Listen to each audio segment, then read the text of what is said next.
Ja, ik zou er toch maar eens een begin mee maken, anders wordt het, blijf ik het uitstellen. Excuse me. Uh, I'm going to start my talk because I've been delaying it too long, and I want to start talking about the Hitcher.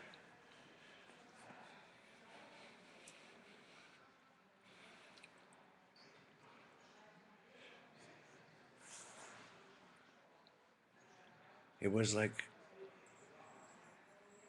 3 days exactly at the moment when Lady Hawk opened, and Lady Hawk is a very beautiful story of love between two lovers who've been banned, and so it's completely different from this story. Um, first, I got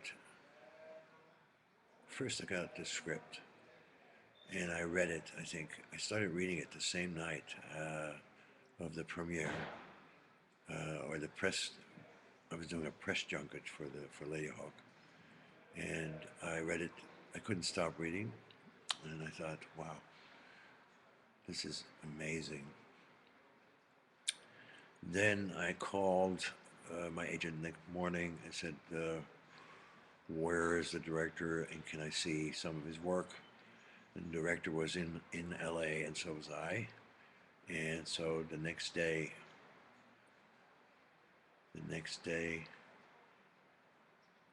I saw his short film, China Lake, beautiful short film, beautiful, beautiful.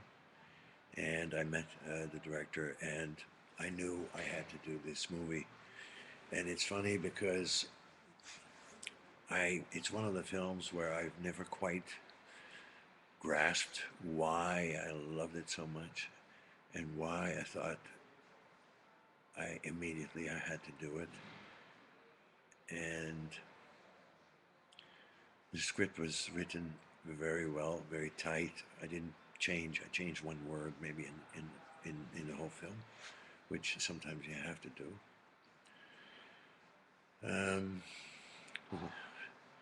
The major thing basically was that the director and I decided that we were going to make a film that we both thought was beautiful and haunting. And I decided that this was a dance with an audience, almost like a tap dance of fear, and a game in many ways, a mind game. The big challenge was if that we would be able to create this character who is able to fry French fries without being there and leave a finger in it, or I don't know how many cops does he kill in, like, when he's locked up in the cell. He's somehow he gets out and he kills like 3, 4 cops and a shepherd dog. In my mind, okay, I had to do something special, but in my mind, I just deleted those scenes, and just as a character would, I think. And he just doesn't remember that he was there. It was maybe an alter ego. I decided for the character pretty much to um, I had 2 things in my mind.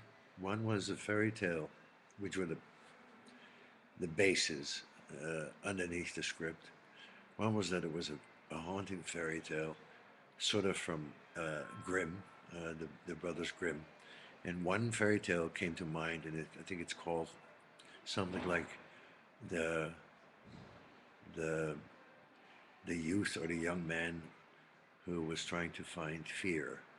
And it's sort of a short fairy tale about a man who's looking, he leaves the house and goes into the world looking for fear, and he doesn't find it.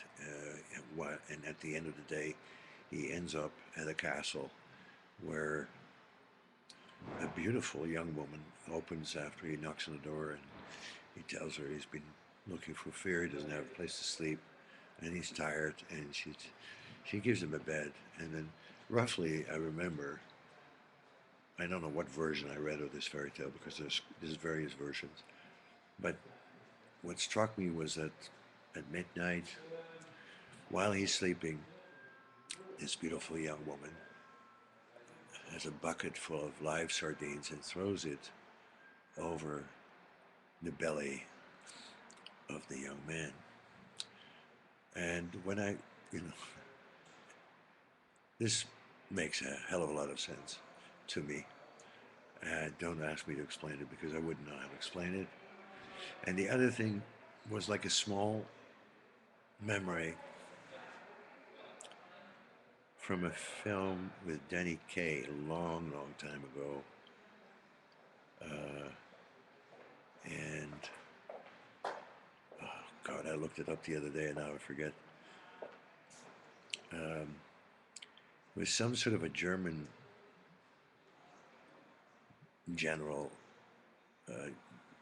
played by Kurt Jürgens, who's a most ferocious, crazy, charming man who crawls through war and everything.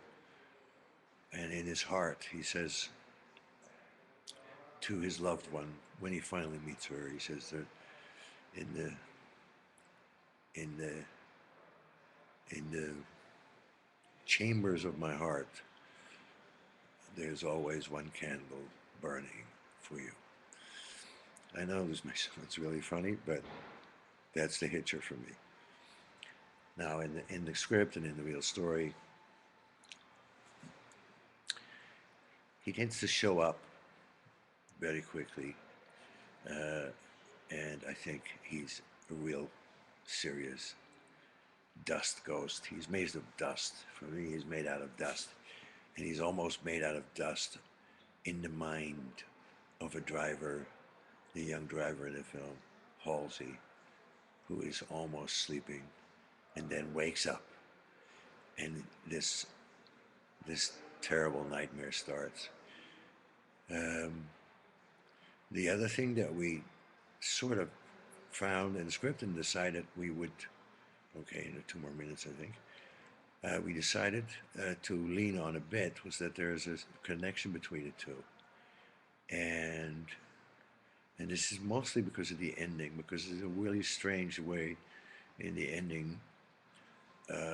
The driver, Halsey's character, says he steals a gun from a cop when everything's done, and and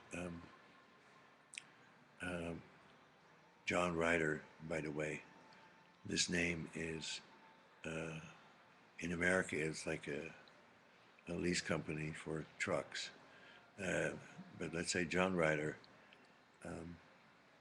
is in prison, so there's no reason to do anything, and then Halsey decides to take the gun, the Goldwayne gun, in his own hands and says, "There's something I gotta do. Shut the fuck up, you cop," and he leaves him, and he steals his car, and he starts chasing. He starts chasing John Ryder, which doesn't make any sense. So we back that up with a few things now and then, especially when there's a hearing in prison, where basically after all the showdown and all the games, the last game being the game with the truck, where he enters the room without anybody seeing it behind glass, and John Ryder, being interrogated, feels him through the wall. Next, I'll continue this soon.